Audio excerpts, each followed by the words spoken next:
with H&M Magazine. We're on the tour here with Islander, talking to Mikey. Mikey, what's it like to be on tour with a band like Korn?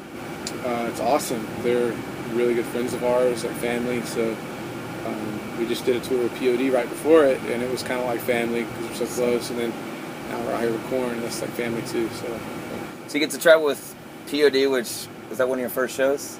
What's that like? First shows? Yeah, like when you were a kid, like the first concert. Oh yeah, that was one of the. It was one of the first concerts I went to. The first concert I ever went to was 90 Pound List and MXPX. So punk bands. Yeah, man. And then POD, my brother took me to see them, and who else was playing? Guano Apes in Spartanburg, South Carolina, at this place called Magnolia Street Pub. Nice. And fell in love with music that night, and then I saw a band called Ludacris, which went on to be Norma Jean, but this was the Ludacris lineup, like Josh Scogin and all them. And after seeing them, that's made me want to like play music. If you meet somebody at a concert out here tonight, and they're down and out, what would you say to them? Like if some kid out here is just maybe strung out or he's struggling, what do you say to somebody like that to encourage them? I think a lot of it depends on what they're going through personally, because it depends on what you're going through to know what I would say to them. So I think more than anything, I want them to know that there's a God that loves them. I believe that He's the truth. It's Jesus Christ, and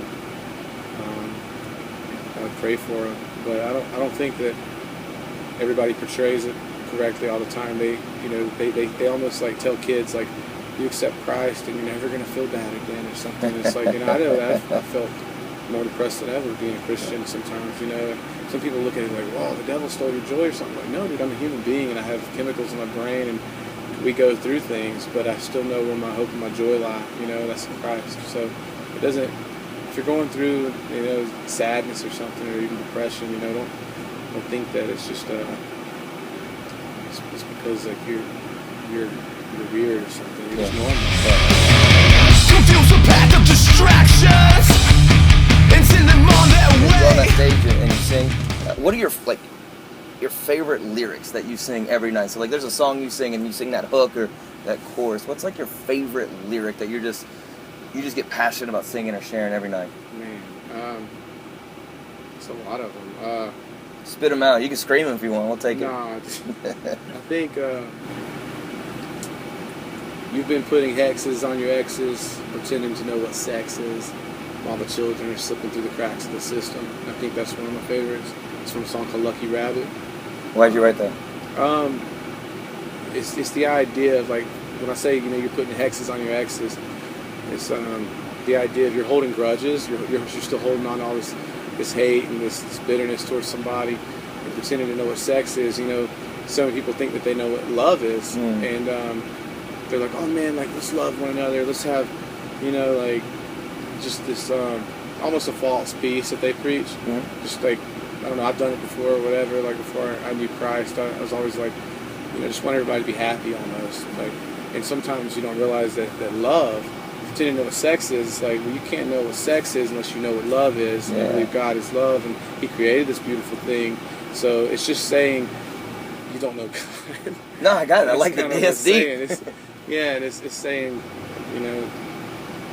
while the children are slipping through the cracks of the system. And I remember the original, when I was writing it down, I was thinking, like, pretending to know what sex is. Like, people are always talking about what's best, like, love one another, support this agenda that the government's pushing or whatever. And yet they're sitting there on the computer at home, and they're looking at pornography of these girls that have been raped, sexually abused, all this crazy stuff, and they still say that they know what love and sex is. I've done that. Everybody's done that in some form or fashion. It's like you have to wake up and realize, like, dude, I'm the issue. The sin inside of me, the things that I'm doing, these are the issues. While I act like I care about what's really going on, the children are slipping through the cracks of the system, kind of thing, basically us, we're the children. Sorry if this is getting too deep. No, I like it. I don't know. It's just the idea that we need to step back and stop thinking that we're so good and just surrender to God who is good. That's an easier way to put it. Sure. That's it. I think that's cool. So did you actually like write it down and like scratch it out? When you write?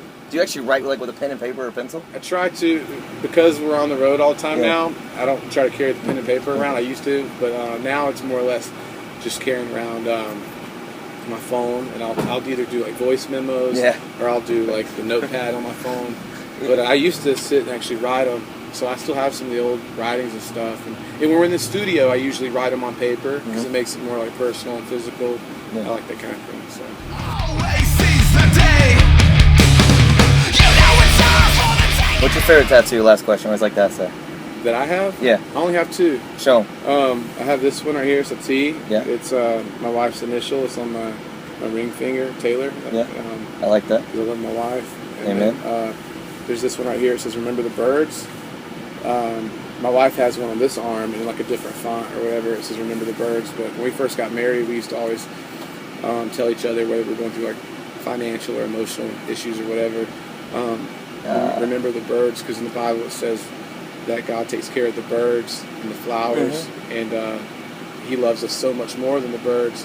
It's funny, dude. Oh, it's crazy. I like 'cause this. today, I've just been stressed out like lately. There's a lot of stuff going on, and I was walking. I saw this bird. He had one leg, and I saw one of the Korn crew guys, one of their tour manager people or whatever, stage manager, dressing room guy. Anyways, I said, dude, I think that bird has one leg, and the bird was hopping along, and we saw the part of the leg come down where it ends for the other one, and it did. It had one leg, and he was hopping along, and then he flew away, and he said, oh, but he can still fly.